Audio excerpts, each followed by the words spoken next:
નમસ્કાર દર્શક મિત્રો, આજે આપણે જોડાઈ રહ્યા છે વોર્ડ નંબર 7 માં, જ્યાં આપણે વોટર્સને સવાલ પૂછીશું કે તમારા વોર્ડમાંથી સાહેબ તમારું નામ શું છે?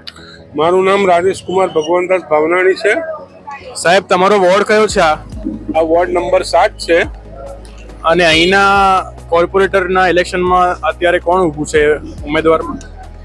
આમાં પેનલ 4ની પેનલમાં અમારા વોર્ડ નંબર 7 જે વર્ષોથી કાળિયા વિસ્તાર કહેવાય છે તેમાં 2 લેડીઝ બિનહરીફ જીતી ચૂકી છે અને બીજા 2 અમારા ઉમેદવારો છે મયુર પટેલ અને પ્રભાત પ્રજાપતિ. એની માટે તમે વાતાવરણ જોઈ શકો છો કે વોટિંગ ભાજપ તરફી કરવા માટે કેટલી પબ્લિક અહીં જેમને વોટર સ્લીપો મળી નથી તે અહીં ખૂબ આવી રહ્યા છે અને 28 તારીખે સારામાં સારા પરિણામ સાથે અમે નીકળીશું. ઓકે. અને કાકા તમારું નામ શું છે? ઘનશ્યામ ખત્રી, માજી ઉપપ્રમુખ. આટલી બધી ઉંમરમાં પણ તમે આ જુસ્સાથી તમે અહીં બેઠા છો, લોકોને આક્રોશ કરો છો, તો એ તમારું શું એનું પ્રત્યે શું છે, તમારું લાગણી શું છે? મારો જન્મ જ ભાજપ છે. હું ગર્ભથી ભાજપ લઈને આવ્યો. કાકા તમારું નામ શું છે? મુકેશ પરિયાણી. તમે આટલા વર્ષોથી અહીં બૂથ અહીં સાચવો છો, બધાને વોટર્સને જાગૃત કરો છો, તો આ વખતે શું વધારે ઓડિયન્સ છે? વોટિંગમાં પર્સન્ટેજ વધ્યો છે કે ઘટ્યો છે? પર્સન્ટેજ વધી ગયું છે. દર વર્ષે અમે લોકોને જેની પાસે પણ ચૂંટણી કાર્ડ હોય અને એમને પોતાને ઘેર સ્લીપ ના મળી હોય અને એ લોકોને વોટ માટે ક્યાં જવું, શું જવું, એના માટે અમે અહીંયા આગળ બૂથ ખોલીએ છીએ અને જેને બી બધાને પાવતીઓ ના મળી હોય પાવતીઓ અમે અહીંયાથી કાઢીને આપીએ છીએ અને આવું અમે દર વર્ષે કરીએ છીએ. તો આ વખતે ફ્લો વધારે લાગ્યો? આ વખતે ફ્લો ડબલ છે. અમે 2 દિવસ એડવાન્સથી અહીંયા ચાલુ કરી દીધું છે, નહીં તો ઇલેક્શનના દિવસે જ અમે ચાલુ કરીએ છીએ. આ પહેલી વાર એવું બન્યું છે કે 2 દિવસ પહેલાથી ચાલુ કર્યું છે અને ફૂલ પબ્લિકનું છે ઘસારો અહીંયા. ભાજપ સિવાય આ વિસ્તારમાં કોઈ ચૂંટાય નહીં છેલ્લા 35 વર્ષ. ખાડિયા વિસ્તાર કહેવાય આ. બરાબર. તો નગરપાલિકા પછી આ જે પહેલી વખત મહાનગરપાલિકા બન્યું છે એના લીધે આ આટલો બધો ફ્લો વધી રહ્યો છે? ના, ફ્લો વધતો જાય છે. જનાદર દર વર્ષે વધતો જાય બીજેપી માટે. બરાબર. એટલે બીજેપીમાં ગુજરાતનો સૌથી પહેલો હું ચૂંટાયો હતો નગરપાલિકામાં. બરાબર. નમસ્કાર દર્શક મિત્રો, આજે આપણે આવી ગયા છે વોર્ડ નંબર 8 માં. સાહેબ શું નામ તમારું?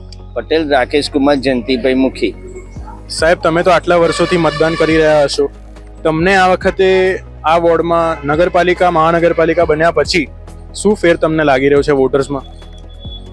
આ વોટરમાં ફૂલ સારો એવો રિસ્પોન્સ મળી રહ્યો છે અને સારું એવું કામ થવાથી બધા પબ્લિક ખુશ છે અને ફ્લો વધી રહ્યો છે. ઇન શોર્ટ વોટર્સ વધી રહ્યો છે અને વન સાઈડ ઇલેક્શન થઈ ગયેલું છે.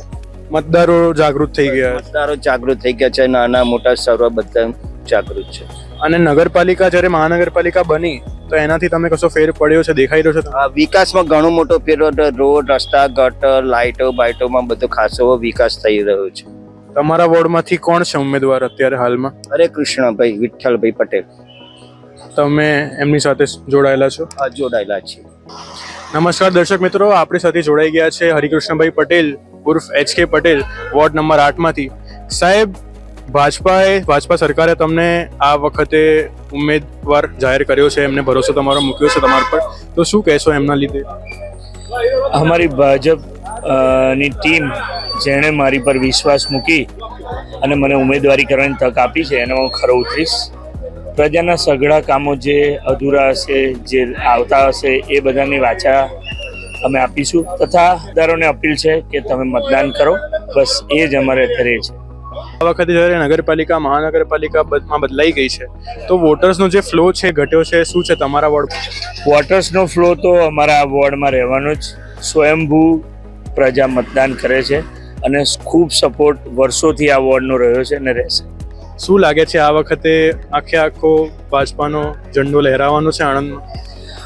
આણંદમાં 12 સીટ તો બિનહરીફ આવી ગઈ છે. હવે તમે જોશો 28મે જે રિઝલ્ટ આવશે એમાં ખૂબ સારા પ્રમાણમાં સીટો આવશે. 50ના આંકડાને પાર કરો એ અમારું લક્ષ્ય છે. બસ. અને તમે આજે મતદાન કર્યો છે જાતે? મેં મતદાન કર્યું છે. નમસ્કાર દર્શક મિત્રો, આજે આપણી સાથે જોડાઈ ગયા છે બિનહરીફ જે ઉમેદવાર જીતી ગયેલા અને હાલ ખૂબ ચર્ચામાં બની ગયેલા છે અમિતજી ઠાકોર. સાહેબ, તમે આજે મતદાન કર્યો છે? ના, હજુ મતદાન કરવાનું બાકી છે. એવું હમણાં અડધો 1 કલાકમાં મતદાન કરીશ. અત્યારે પ્રયત્ન છે કે બધાના ઉપયોગી થઈએ. જેના નંબર ના મળતા હોય, મત ના મળતો હોય, તો એ લોકોને મત શોધી એ લોકોને મતદાન કરવા માટે ઉપયોગી થવાનો પ્રયત્ન કરીએ છીએ. વૃદ્ધ હોય, વડીલ હોય, માતા બહેનોને ઉપયોગી થવાનો પ્રયત્ન છે. આપ જાણો છો કે આટલી બધી કાળઝાળ ગરમી છે ને આ ગરમીની અંદર બધા મતદાન કરવા સ્વયંભૂ નીકળ્યા છે. એટલે પ્રયત્ન અમારો એ છે કે એમને ઉપયોગી થઈએ. ચોક્કસ મારું મતદાન હમણાં અડધો 1 કલાકમાં થઈ જશે. અને આપ જોઈ રહ્યા છો મોટી સંખ્યામાં લોકો સ્વયંભૂ નીકળ્યા છે. એ સારી વાત છે. લોકો લોકશાહીનો પર્વ ઉજવી રહ્યા છે. સાહેબ, તમે બિનહરીફ જીતી ચૂક્યા છો અને એવા બીજા 11 સીટોથી ભાજપ બિનહરીફ જીતી ગઈ છે. શું કહેશો? જો આપણે સૌ જાણીએ છીએ કે છેલ્લા વર્ષોથી આપણે ભારતીય જનતા પાર્ટીનું આપણે રાજ જોઈ રહ્યા છે અને ખૂબ વિકાસનું કામ કરી રહ્યા છે. માગે છે મત એ વિકાસના નામે માગે છે. આપણે સૌ જાણીએ છીએ કે જ્ઞાતિ સમીકરણ બીજા ત્રીજાના કોઈ વિષયો હવે નથી રહ્યા. મત માગવાની રીત ફક્ત ને ફક્ત વિકાસ કરવાની રીત છે. એટલે વિકાસના કારણે આજે એ લોકોને ઉમેદવાર નથી મળતા અને ઉમેદવાર ના મળવાના કારણે આજે 12 સીટો જે બિનહરીફ થઈ છે. અને સાહેબ, તમને આ વોટર્સનો જે ફ્લો છે એ વધી ગયો છે આણંદમાં મહાનગરપાલિકા બન્યા પછી કે ઘટી ગયો છે? શું લાગે છે તમને તમારા વોર્ડમાં કે બીજા વોર્ડ? શેનો ફ્લો? વોટર્સનો, મતદારોનો જે ફ્લો છે. જો મને આજનો યુવાન મતદાર કરવા આપે, જુઓ આટલી બધી ગરમી છે છતાં પણ મતદાર બહાર નીકળી રહ્યા છે. આજે 42 થી 45 ડિગ્રીમાં જ્યારે મતદાર બહાર નીકળીને મતદાન કરી રહ્યો હોય તો એ ખરેખર ખૂબ સારી બાબત છે. આજના યુવાન જાગૃત છે. આજના વડીલ પોતાના મતનો અધિકાર સમજે છે અને મતદાન કરવા આવી રહ્યા છે. સમગ્ર ગુજરાતમાં આ વખતે ભાજપનો ઝંડો લહેરાઈ રહ્યો છે એવું તમને દેખાઈ રહ્યું છે? જો તમને કહેતા મને આનંદ થાય કે કોઈ બીજી પાર્ટી કે કોઈ પક્ષ છે જ નહીં. કામ એક જ પાર્ટીને કરવું છે અને એક જ પાર્ટી આખાય ગુજરાતમાં કેસરીઓ કરશે. એમાં કોઈ બીજો વિષય જ નથી. Thank you. નમસ્કાર દર્શક મિત્રો, આજે આપણે વોર્ડ નંબર 8માં અત્યારે ઊભા છીએ અને આપણી સાથે જોડાઈ ગયા છે ભારતીય જનતા પાર્ટીના જિલ્લાના મંત્રી પથિકભાઈ પટેલ. સાહેબ, તમે આજે મતદાન કર્યો છે?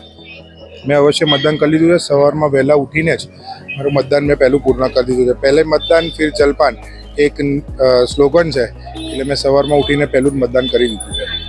સાહેબ, આ વખતે તમને શું લાગે છે મહાનગરપાલિકા જ્યારે બની છે તો વોટર્સનો જે મતદારોનો જે ફ્લો છે એ વધ્યો છે, ઘટ્યો છે, શું છે ખાસ કરીને તમારા વોર્ડમાં?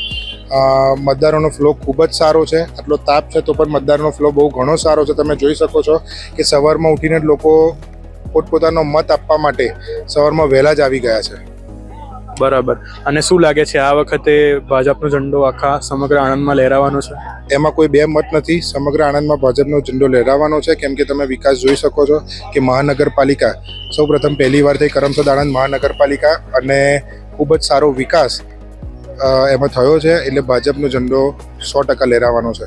એમાં કોઈ બે મત નથી. 12 જેવી સીટો બિનહરીફ પણ ભાજપે જીતી છે. હા, 52માંથી 12 જેટલી સીટો બિનહરીફ આપણે ભારતીય જનતા પાર્ટીની થઈ છે અને બીજી જે સીટો રહી છે એમાં પણ ખૂબ જ સારો પ્રતિસાદ મળી રહ્યો છે.